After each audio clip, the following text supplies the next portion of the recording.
जय हिंद साथियों, स्वागत है आपका अपने YouTube चैनल HDS सर पर। पिछले वीडियो में हमने यूरोप में राष्ट्रवाद की भावना किस तरह फैला, इसमें नेपोलियन बोनापार्ट का किस प्रकार योगदान रहा और उसी राष्ट्रवाद की भावना को दबाने में मेटरनिख का किस तरह योगदान रहा, वियना सम्मेलन कैसे हुआ, कब हुआ, ऑस्ट्रिया का चांसलर कौन था, ये सब के बारे में हमने पिछली क्लास में पढ़ लिया। ठीक है, किस प्रकार जर्मनी और इटली को भौगोलिक नाम की परिधि से बाहर कर दिया, ये सब पढ़ लिए। और सबसे महत्वपूर्ण बात, हमने जुलाई 1830 की क्रांति भी अगले वीडियो में पढ़ ली। ठीक है, तो आज पढ़ने वाले हम लोग इसी जुलाई 1830 की क्रांति का प्रभाव। जिसने भी आज से ये वीडियो देखना शुरू किया है तो वो मेरे पहला वीडियो को देख लें, ठीक है, जिससे आपको पढ़ने में आसानी होगा।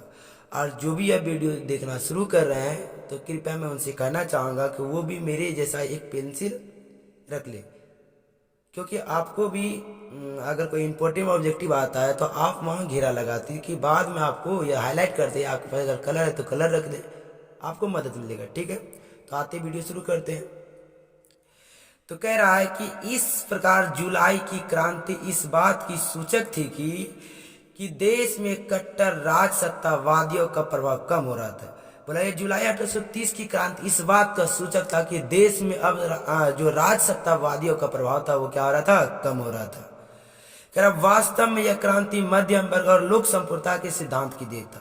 बोला वास्तव में यह क्रांति जो था, जो कि राजाओं के विरुद्ध हो रहा था, यह मध्यम वर्ग और लोक संप्रभुता के सिद्धांतों क्या थी, देन थी। मतलब सभी के समान अधिकार को लेकर यह क्रांति था। करा इस क्रांति ने फ्रांसीसी क्रांति के सिद्धांतों को पुनर्जीवित किया। ये जो जुलाई की 1830 की क्रांति, इस क्रांति ने किसको वापस लाया, तो इस क्रांति ने पुनः जुलाई 1830 की क्रांति के सिद्धांत को क्या लाया, वापस लाया कि राज्य को गणराज्य बनाएंगे, गणतंत्र बनाएंगे। मतलब लोगों का शासन होना चाहिए, लोगों को कुछ अधिकार होना चाहिए, सभी अधिकार सिर्फ सरकार की या राजाओं के पास नहीं होना चाहिए। कह रहा था वियना कांग्रेस के उद्देश्य को निर्मूल सिद्ध करना था। मतलब और इस क्रांति का उद्देश्य था वियना कांग्रेस के निर्मूल, मतलब कि कमजोर सिद्ध करना। क्योंकि वियना कांग्रेस ने क्या कर दिया था, विजयी राष्ट्रों को वियना में बुलाया था, ऑस्ट्रिया के चांसलर मेटरनिख ने, और उन्होंने यह कहा था नेपोलियन के अंत के बाद कि अब से सभी राज्य में धर्म के आधार पर राजाओं को चयनित किया जाएगा, जो कि बिल्कुल ही क्या था, गलत था। तो इसको भी वियना कांग्रेस के उद्देश्य को भी निर्मूल करना था। किसका उद्देश्य, तो जुलाई 1830 की क्रांति का।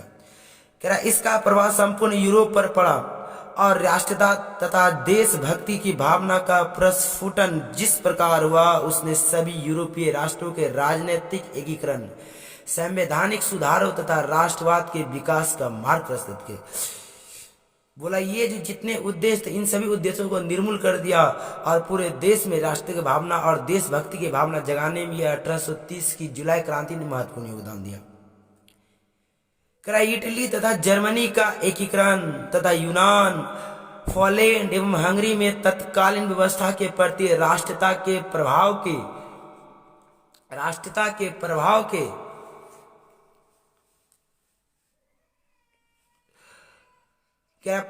के कारण आंदोलन उठ खड़े हुए।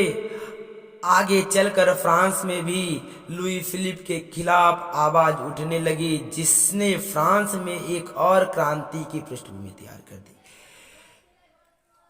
कह रहा ये जुलाई 1830 की क्रांति में इनका क्या क्या कारण हुआ, इन जुलाई 1830 की क्रांति से क्या हुआ, तो ये जुलाई 1830 की क्रांति प्रभाव ये पड़ा कि लोगों में अब राष्ट्र भावना जग गई। लोग जान चुके थे वियना कांग्रेस का जो सम्मेलन था वो हमारे लिए, हमारे विरुद्ध में काम कर रहे हैं, हमारे विरुद्ध की नीति कर रहे हैं। तो ये भी जान चुके थे लोग, और लोग ये भी जान चुके थे कि अब हमको जर्मनी, इटली, यूनान, पोलैंड, हंगरी, बोमिया ये सबको आजाद कराना। ठीक है, और आगे चल के इन लोगों ने, मध्यम वर्ग ने, लुई फिलिप के खिलाफ भी आवाज उठाने लगी। ये लुई फिलिप क्या था, तो ये लुई फिलिप क्या थे, प्रधानमंत्री थे फ्रांस के। कब बना था, आप लोग को पता है थे कि ये जो था ये पोलिगनिक के बाद बना था, ये आर्ले वंश का, याद रखिएगा। पोलिगनिक था बुब्रो वंश का, ये किस वंश के थे? आर्ले वंश के। तो ये था जुलाई 1830 की क्रांति का प्रभाव, जुलाई 1830 की क्रांति का प्रभाव। अब देखते हैं सन 1848 ईस्वी की क्रांति। यह क्रांति लुई फिलिप के विरुद्ध हुआ था। किसके विरुद्ध? लुई फिलिप को। मतलब ये कि फ्रांस की जनता भी इतनी जाग चुकी थी कि वह अब कोई राजशाही शासन देखना ही नहीं चाहता था। ठीक है, तो अब आते हैं दोस्तों सन 1848 की क्रांति की ओर। ये क्या कह रहा है? कह रहा है लुई फिलिप एक उदारवादी शासक। याद रखिएगा, लुई फिलिप क्या था? उदारवादी शासक। मतलब ये व्यवस्था को बदलना चाहता था, जनता के बारे में सोचना चाहता था, ये उसके प्रति सोचता भी था। ठीक है, उदारवादी का ये अर्थ था। परंतु बहुत अधिक महात्माकांक्षी भी था, उदारवादी भी था और बहुत अधिक क्या था? महात्माकांक्षी भी था। क्या उसने अपने विरोधियों को खुश करने के लिए, ये जो लुई फिलिप था ये अपने विरोधियों को जो इसके विरोध में थे खुश करने के लिए स्वर्णिम मध्यम वर्गीय नीति, याद रखिएगा, ये किसने किया था? लुई फिलिप ने। स्वर्णिम मध्यम वर्गीय नीति का अवलंबन करते हुए सन 1840 में गीजो को प्रधानमंत्री, याद रखिएगा, ये लुई फिलिप ने किसको प्रधानमंत्री बनाया था या किसको प्रधानमंत्री नियुक्त किया था? तो याद रखिएगा गीजो को। किसको? गीजो को। और चार्ल्स दसम ने किसे प्रधानमंत्री बनाया था? तो उन्होंने बनाया था किसको? पोलिगनिक को। याद रखिएगा, कह रहा गीजो को प्रधानमंत्री नियुक्त किया जो कट्टर प्रतिक्रिया था। ये गीजो क्या था? एक कट्टर प्रतिक्रियावादी था, तुरंत अपनी प्रतिक्रिया व्यक्त करने वाला।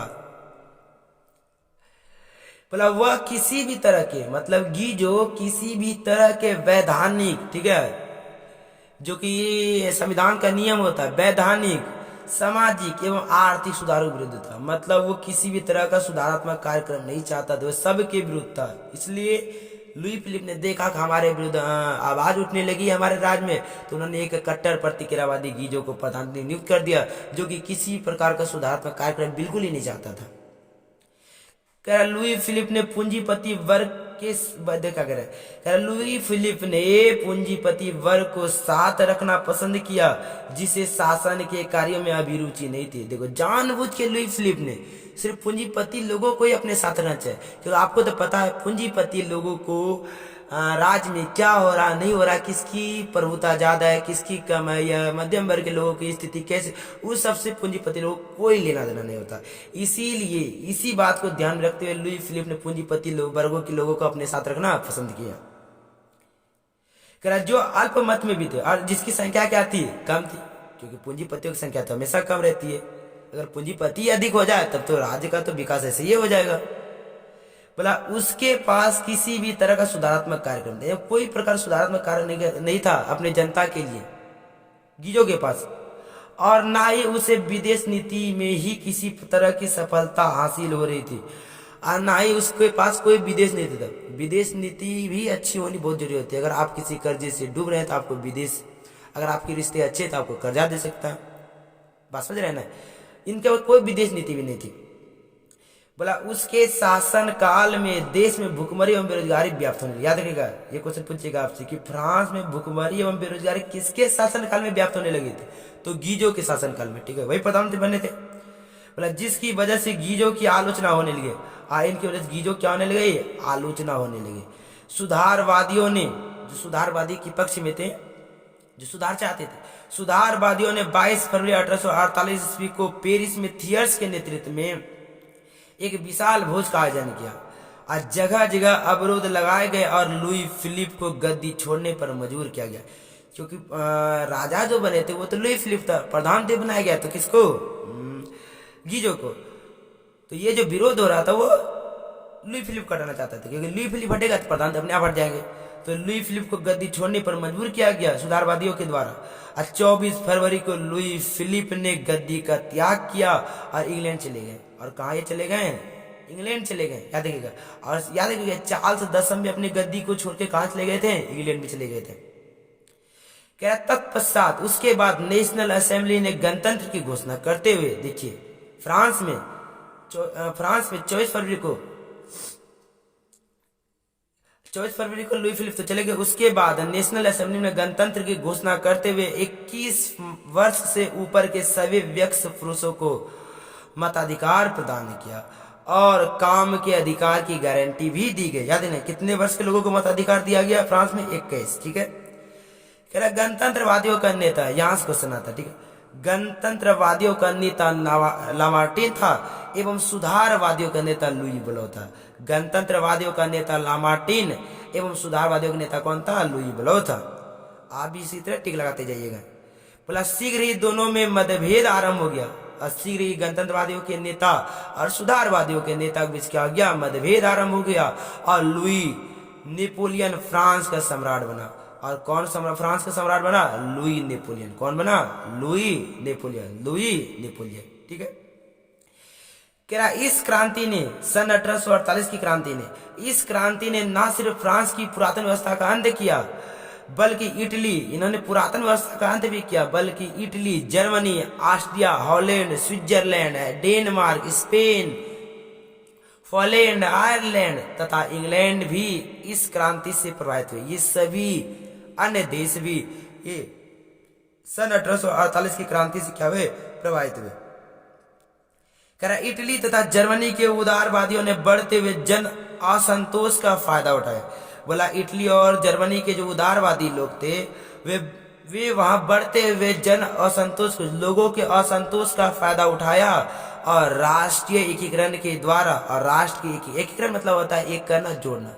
राष्ट्रीय एकीकरण के द्वारा राष्ट्र राज्य की स्थापना की मांगों को आगे बढ़ाया, जो संवैधानिक लोकतंत्र के सिद्धांत पर आधारित था।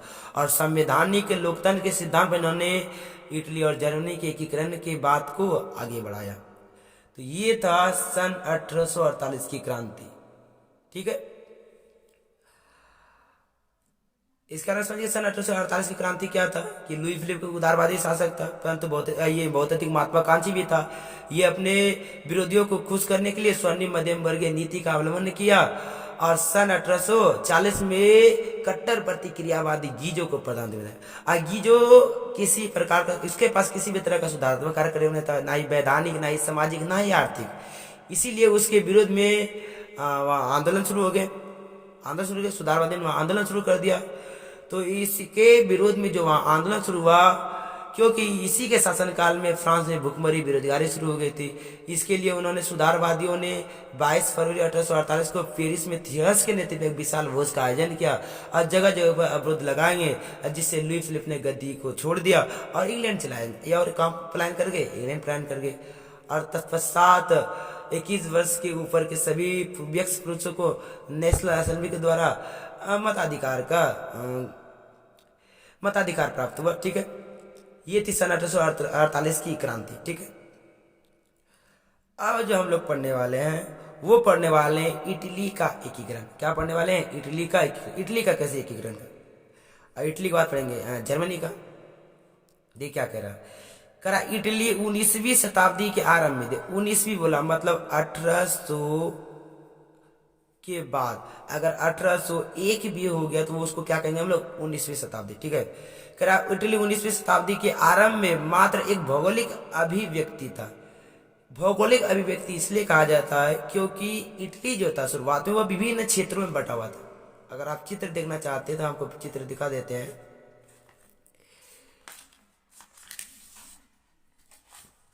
देखिए, ये है इटली के एकीकरण के पूर्व, मतलब पहले, जब एकीकरण मतलब जब पहले सब एकजुट नहीं हुए थे, ये एक राष्ट्र में नहीं बटा था, पहले का चित्र। ये जो कलर आपको दिख रहा है, ये अलग क्षेत्र है, ये अलग क्षेत्र है, ये अलग क्षेत्र है, ये अलग क्षेत्र है, सब अलग अलग क्षेत्रों में बटा हुआ है। इसलिए यह जो था पहले, वह सिर्फ और सिर्फ भौगोलिक अभिव्यक्ति थे, राजनीतिक रूप से इसकी सीमा नहीं बने थे। किसकी? इटली की।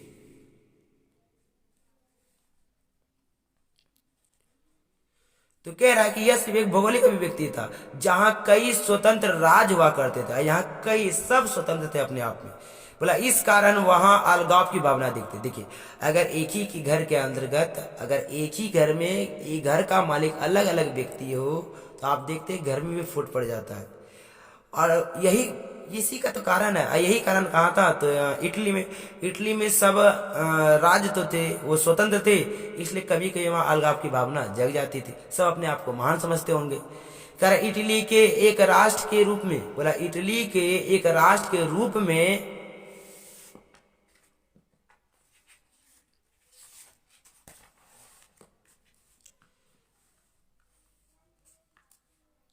इटली के एक राष्ट्र के रूप में स्थापित होने में भौगोलिक समस्या के अलावे कई अन्य समस्याएं भी थी। बोला इटली को एकीकरण करने के लिए भौगोलिक समस्या तो थी, ये जो इसका चित्र देख रहे हैं कहाँ कहाँ बटा हुआ, भौगोलिक समस्या तो थी, इसके साथ साथ और भी समस्याएं थी। जैसे इटली में ऑस्ट्रिया और फ्रांस जैसे विदेशी राष्ट्रों का हस्तक्षेप था। जैसे कि और समस्या क्या है, तो इटली में ऑस्ट्रिया और फ्रांस जैसे विदेशी राष्ट्रों क्या था, हस्तक्षेप था, मतलब बीच में ये लोग रुकावट उत्पन्न करते थे। कह रहा अतः एकीकरण में इनका विरोध असंभावित था। इसका कहने मतलब असंभावित मतलब कि अगर एकीकरण करेंगे तो ये दोनों ऑस्ट्रिया और फ्रांस जरूर विरोध करेंगे। कह रहा इधर राजधानी रोम भी पोप के प्रभाव में था। ये इटली का जगह है, राजधानी रोम भी कहा था, पोप के प्रभाव में थी। पोप की इच्छा थी कि इटली का एकीकरण स्वयं उसके नेतृत्व में धार्मिक दृष्टिकोण से हो, ना कि शासकों के नेतृत्व में। बोला कि स्वयं भी ये जो रोम है, इटली का राजधानी जो था, वो रोम किसके अधीन था, तो पोप के अधीन था। अब पोप क्या चाहते थे, इधर ऑस्ट्रिया और फ्रांस तो चाहता ही था, अलग बात, लेकिन ये जो पोप थे ये क्या चाहते थे कि इटली का एकीकरण स्वयं उसके नेतृत्व में हो, मतलब पोप के नेतृत्व में हो, और वह कोई शासक के साथ नहीं, धार्मिक दृष्टिकोण से, मतलब धर्म के आधार पर उसका एकीकरण हो इटली का, ये पोप चाहते थे। इसके अलावे अनेक आर्थिक और प्रशासनिक विसंगतियां भी मौजूद थी। मतलब इन सभी चीजों के अलावे इटली के एकीकरण के लिए अनेक प्रशासनिक भी विसंगतियां मौजूद थी। मतलब परंतु इसके बावजूद भी 19वीं सदी के आरंभ से ही इटली में राष्ट्रता का विकास हो रहा था। बोला परंतु ये सभी जितने भी कानून नियम कानून या जितने भी विरोध सब हो रहे थे इटली में, लेकिन इसके बावजूद भी लोगों में आरंभ से ही राष्ट्रता की भावना का विकास हो रहा था।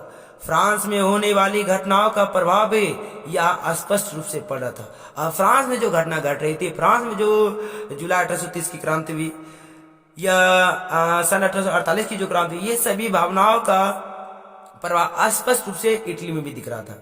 बोला नेपोलियन के सैन्य अभियानों ने इटली के नव जागरण तथा एकीकरण में अप्रत्यक्ष रूप से ही सही परंतु महत्वपूर्ण योगदान दिया।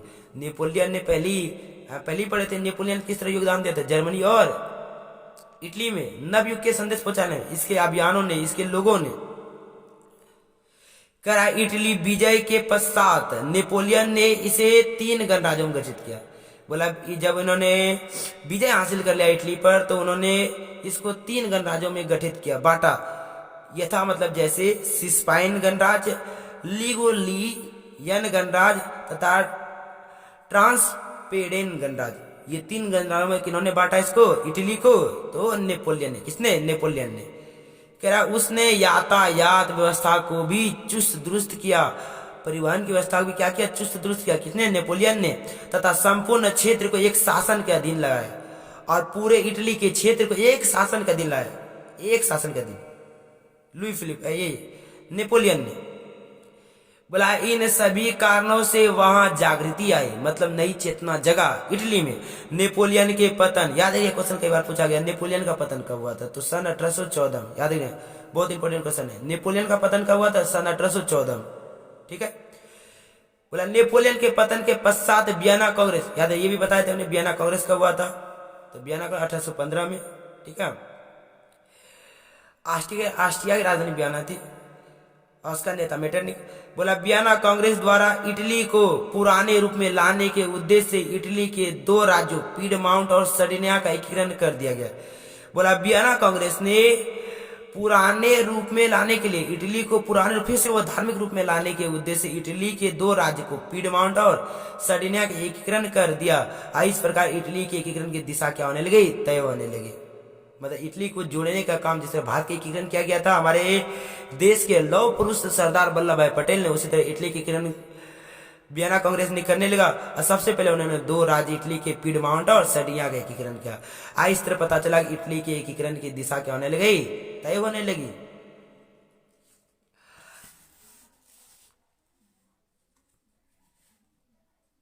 आगे कह रहा है कि इटली में 1820 ईस्वी से ही कुछ राज्यों में संवैधानिक सुधारों के लिए नागरिक आंदोलन होने लगे। बोला इटली में सन 1820 से ही इटली के लोगों ने संवैधानिक सुधार के लिए पहले से नागरिक आंदोलन वहां शुरू कर दिए थे। बोला एक गुप्त दल कार्बोनरी, याद रखिएगा, एक गुप्त दल क्या था, ये कार्बोनरी, एक गुप्त दल कार्बोनरी का गठन राष्ट्रवादियों द्वारा किया गया था। किसके द्वारा किया गया था? राष्ट्रवादी। हम पहले ही आप लोग को बता चुके हैं राष्ट्रवादी किसे कहते हैं। बोले थे कि जब भावना जगता अपने देश के प्रति तो उसको कहते हैं राष्ट्रवाद, और जिसमें जगता उसको कहते हैं राष्ट्रवादी। राष्ट्रवादियों द्वारा किया गया, किसकी स्थापना? तो कार्बोनरी की। बोला जिसका उद्देश्य छापामार युद्ध के द्वारा राजतंत्र को नष्ट कर गणराज्य की स्थापना करना था। और इसका उद्देश्य क्या था? इनका उद्देश्य यह था छापामार युद्ध करके। छापामार युद्ध आप जानते होंगे, आप क्लास 9 में भी पढ़ेंगे। छापामार युद्ध उसे कहते हैं जब कोई बड़ी शक्तियां एक देश पर राजनीतिक आर्थिक रूप से आधिपत्य जमा लेता, और जब कोई छोटी शक्ति उसके बाद सामने सामने तो नहीं लड़ सकते हैं, तो फिर भी उन्हीं के विरोध को जाहिर करने के लिए या अपनी फिर से लोग अपने राज्य को फिर से लोकतंत्र या गणराज्य बनाने के लिए छापामार युद्ध करते हैं। एक टुकड़ी बना लेते हैं, जहां देखते हैं उस राष्ट्र की सेना कम है तो जाके युद्ध कर लेते थे और उसे मार कर हथियारों को लूट के चले जाते थे। फिर इसी तरह बताइए, हम अकेले में देख के मारना छापामार युद्ध के लिए। आप इतना जान लीजिए कि ज्यादा होगा तो नहीं मार पाएंगे। अगर हम अगर अकेले आपको मारने के लिए जाए, अगर आप 10 है तो नहीं मार सकेंगे, लेकिन आप अगर कहीं अकेले हमको बैठाएंगे तो हम जरूर मारेंगे, आप मार के भाग जाएंगे। तो ऐसे और एक को मारेंगे तो हमको ज्यादा दिक्कत भी नहीं होगा। तो इसी को कहते हैं हम लोग छापामार युद्ध। क्या कहते हैं? छापामार युद्ध। बोला प्रसिद्ध राष्ट्रवादी नेता जोसेफ मेजेनी, याद रखिए इसको, प्रसिद्ध राष्ट्रवादी नेता थे कौन? जोसेफ मेजेनी। का संबंध भी इसी दल से था, कार्बोनरी से। याद है, जोसेफ मेजेनी का संबंध किससे था? कार्बोनरी से। बोला 1830 ईस्वी के फ्रांसीसी क्रांति के प्रभाव से इटली भी अछूता नहीं रहा। बोला है कि 1830 की जो क्रांति हुई थी जुलाई की, इससे इटली भी अछूता नहीं रह सका और यहाँ भी नागरिक आंदोलन शुरू हो गए, और इटली में भी नागरिक आंदोलन क्या होने लगे? शुरू होने लगे। बोला कि मेजिनी ने इन नागरिक आंदोलनों का उपयोग करते हुए उत्तरी और मध्य इटली में एकीकृत गणराज्य स्थापित करने का प्रयास किया। बोला इटली में जो राष्ट्रवाद की भावना जगी, इसी को मद्देनजर रखते हुए, इसी का फायदा उठाते हुए हमारे जोसेफ मेजिनी ने उन्होंने उत्तरी और मध्य इटली को एकीकरण करने का प्रयास शुरू कर दिया। बोला लेकिन ऑस्ट्रिया का चांसलर मेटरनिख, याद रखिएगा, ऑस्ट्रिया का चांसलर मेटरनिख द्वारा इन राष्ट्रवादी नागरिक आंदोलनों को दबा दिया गया। ये जो राष्ट्रवादी आंदोलन जगे थे, इसको किसने दबा दिया? इसको मेटरनिख ने दबा दिया, ऑस्ट्रिया का चांसलर मेटरनिख ने करा। और मेजिनी को इटली से पलायन करना पड़ा। अब मेजिनी तो अकेले थे, इसलिए मेजिनी को इटली से क्या करना पड़ा? पलायन करना पड़ा। तो ये जो कहानी था, ये थी इटली का एकीकरण। ये किसका कहानी था? तो ये कहानी था आपका इटली के एकीकरण का। ठीक है, तो इटली के एकीकरण में जो मेजिनी ने योगदान दिया था, अब जो पढ़ने वाले हैं उसको पढ़ने वाले हैं। ठीक है, तो इटली के एकीकरण क्या हुआ? तो इटली के एकीकरण में यही हुआ कि जो पीछे पहले क्रांति हुई, 1830 की क्रांति हो या 1848 की क्रांति, इससे इटली अछूता नहीं रहा। जो भावना फ्रांस में जगी तो वो भावना इटली के लोगों में जगी। इसको एकीकरण करने का उद्देश्य मेजिनी का था। तो मेजिनी ने इटली में फैले राष्ट्रवाद की भावना को मद्देनजर रखते हुए उत्तरी और मध्य इटली का एकीकरण करने का प्रयास किया, लेकिन मेटरनिख ने ऐसा होने नहीं दिया। इसी कारण उन्होंने वहां के इटली के राष्ट्रवादी नागरिक आंदोलन को विधवा दिया, जिसके कारण मेजिनी को इटली से पलायन करना पड़ा। ठीक है, तो अभी एकीकरण नहीं हुआ, याद रखिएगा। आप पढ़ेंगे मेजिनी के बारे में, क्योंकि असली नेता यही है जिन्होंने इटली और मेजिनी का एकीकरण, इटली और जर्मनी का एकीकरण किया था। ठीक है, ये उनका पिक्चर दिया गया। ठीक है, कह रहा मेजिनी साहित्यकार, गणतांत्रिक विचारों का समर्थक और एक योग्य सेनापति। मेजिनी एक योग्य सेनापति था। मेजिनी का क्वेश्चन आपके बुक में ध्यान से दिखेगा, आपसे पूछा जाता है, कई बार क्वेश्चन पूछा गया है क्लास 10th के एग्जाम में कई बार। मेजिनी कौन था? तो याद है, मेजिनी साहित्यकार, गणतांत्रिक विचारों का समर्थक था और एक योग्य सेनापति था, लेकिन वह तत्कालिक राजनीतिक परिस्थितियों की बेहतर समझ नहीं रखता था। लेकिन तत्काल में जैसी परिस्थिति बनी हुई थी इटली का, उसके बारे में उतना इनके पास जानकारी नहीं थी। कह रहा अतः उसमें आदर्शवादी गुण अधिक और व्यवहारिक गुण क्या थे? कम थे मेजिनी में। कह रहा अपनी पराजय के बाद भी मेजिनी ने हार नहीं मानी। मेजिनी ने हार नहीं मानी। सन 1831 में उसने, याद है यहां से क्वेश्चन पूछेगा, सन 1831 में उसने यंग इटली नामक संस्था क्या स्थापना की? किसने? मेजिनी ने। क्वेश्चन कई बार पूछा है, यंग इटली नामक संस्था की स्थापना किसने की? तो मेजिनी ने। कब की? सन 1831 में की यंग इटली, जिसने नवीन इटली के निर्माण में महत्वपूर्ण भाग लिया। इसी यंग इटली ने नवीन इटली के निर्माण में महत्वपूर्ण भाग लिया। इसका उद्देश्य यंग इटली स्थापना का उद्देश्य इटली प्रायद्वीप से विदेशी हस्तक्षेप समाप्त करना तथा संयुक्त गणराज्य स्थापित करना था। अब देखिए इटली को प्रायद्वीप क्यों कहा गया? इटली को प्रायद्वीप इसलिए कहा गया, आप पिक्चर में देखेंगे ना, देख लिए पिछले वीडियो दिखा देते। प्रायद्वीप इसको इसलिए कहा गया, आप देख सकते पिक्चर को गौर से। हम पहले ही बताया है, ये तो आप लोग जानते ही होंगे कि वैसा क्षेत्र जो 3 ओर से पानी से ढका होता है उसे प्रायद्वीप कहते हैं, जो चारों ओर से पानी से ढका होता है उसे द्वीप कहते हैं। ठीक है, तो देखिए ये 3 ओर से पानी ढका हुआ, इधर तो स्थल है, इसलिए इसको क्या कहा गया? प्रायद्वीप कहा गया इटली को। तो कह रहा है कि प्रायद्वीप से विदेशी हस्तक्षेप समाप्त करना था, संयुक्त गणराज्य स्थापित करना था, ये यंग इटली की स्थापना करके। बोला सन 1834 में यंग यूरोप नामक संस्था का भी गठन कर, देखिए मेजिनी ने इटली का तो क्या किया और यूरोप का यहाँ हो रहा था। ठीक है, यहाँ लोगों को थोड़ा दिक्कत होता है याद करने में, इसलिए हम बता रहे हैं कि मेजिनी ने ही यंग इटली की स्थापना की और मेजिनी ने ही यंग यूरोप की स्थापना की। इसको ध्यान रखेगा कि मेजिनी ने ही यंग इटली की स्थापना की 1831 में, और 3 साल बाद मेजिनी ने ही यंग यूरोप की स्थापना की 1834 में। इसको ध्यान रखने का। बोला संस्था का गठन किया, बोला यूरोप के अन्य देशों में चल रही राष्ट्रीय आंदोलन को भी प्रोत्साहित किया। यूरोप में जो राष्ट्रीय आंदोलन चल रहा उसको बढ़ाने में मेजिनी ने क्या दिया? योगदान दिया। बोला सन 1848 में जब फ्रांस सहित पूरे यूरोप में क्रांति का दौर आया तो मेटरनिक को भी अंततः ऑस्ट्रिया छोड़ना पड़ा। कह रहा है सन 1848 की जो क्रांति हुई थी लुई फिलिप के विरोध में और गीजो के विरोध में, तो ये फ्रांस की जो क्रांति थी ये पूरे यूरोप में फैल गई, जिसके कारण मेटरनिक को अंततः ऑस्ट्रिया छोड़ना पड़ा। इसके बाद इटली की राजनीति में पुनः मेजिनी का आगमन हुआ। आज जब ऑस्ट्रिया को छोड़कर मेजिनी चला गया तो फिर से इटली की राजनीति में किनका आगमन हुआ? तो मेजिनी का आगमन हुआ, क्योंकि मेजिनी तो चले गए थे। बोला मेजिनी संपूर्ण इटली का एकीकरण कर उसे एक गणराज्य बनाना चाहता था।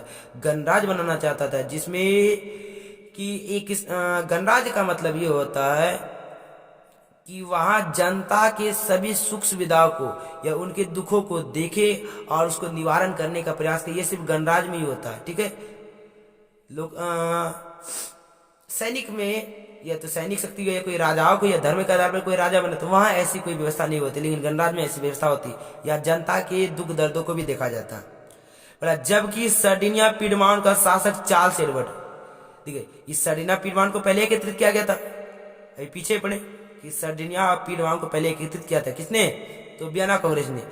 तो ऑस्ट्रिया को छोड़ करके मेटरनिक तो चला गया, लेकिन सर्डिनिया पिडमॉन्ट का शासक, ये इटली का 2 भाग है, ठीक है, राज्य। सर्डिनिया पिडमॉन्ट का शासक चार्ल्स एडवर्ड, कौन है? चार्ल्स एडवर्ड, याद रखिए। सर्डिनिया पिडमॉन्ट का शासक कौन है? Charles Edward. चार्ल्स एडवर्ड अपने नेतृत्व में सभी प्रांतों का विलय चाहता था, मतलब सही प्रांतों क्या चाहता था? विलय मिलाना चाहता था अपने नेतृत्व में। उधर पोप भी इटली को धर्मराज बनाने का पक्षधर था, और उधर पोप भी क्या चाहता था? इटली को धर्मराज बनाने के पक्षधर में था। इस तरह विचारों के टकराव के कारण इटली के एकीकरण का मार्ग क्या हो गया? अब इधर मेजिनी का जो अलग विचार था, चार्ल्स एडवर्ड अपने हिसाब से एकीकरण करना चाहता था। उधर रोम, उधर जो पोप थे वो उनका अलग विचार था। तो इस तरह विचारों के टकराव कारण इटली के एकीकरण का मार्ग क्या हो गया? अवरुद्ध हो गया। कालांतर में बाद में ऑस्ट्रिया द्वारा इटली के कुछ भागों पर आक्रमण किए जाने लगे। अब बाद में फिर ऑस्ट्रिया ने क्या करने लगा? तो ऑस्ट्रिया ने फिर से इटली के कुछ भागों में आक्रमण करने लगे, जिसमें सर्डिनिया के शासक चार्ल्स एडवर्ड की पराजय हो गई। सर्डिनिया के शासक चार्ल्स एडवर्ड की क्या हो गई? पराजय हो गई। और ऑस्ट्रिया के हस्तक्षेप से इटली में जनवादी आंदोलन को कुचल दिया गया। इस प्रकार मेजिनी की पुनः हार हुई और वो क्या हो गए? फिर से पलायन कर गए। याद रखिए, ऑस्ट्रिया फिर से गुमकाया उन्होंने, वहां जनवादी भावना जो उभर रही थी उसको समाप्त कुचल दिया गया और पुनः मेजिनी फिर से पलायन कर गया। इस प्रकार अभी भी इटली के एकीकरण नहीं हुआ। क्वेश्चन ये भी है कि इटली और जर्मनी के एकीकरण सबसे बड़ा विरोधी कौन था? तो याद है, इटली और जर्मनी के एकीकरण का सबसे बड़ा विरोधी कौन था? ऑस्ट्रिया। कौन था? ऑस्ट्रिया। ठीक है, तो वीडियो ज़्यादा लंबा ना हो, इस बात को ये समाप्त करते हैं, ठीक है। वीडियो पूरा देखने के लिए धन्यवाद दोस्तों। आगे वीडियो अगले क्लास में जारी होगी।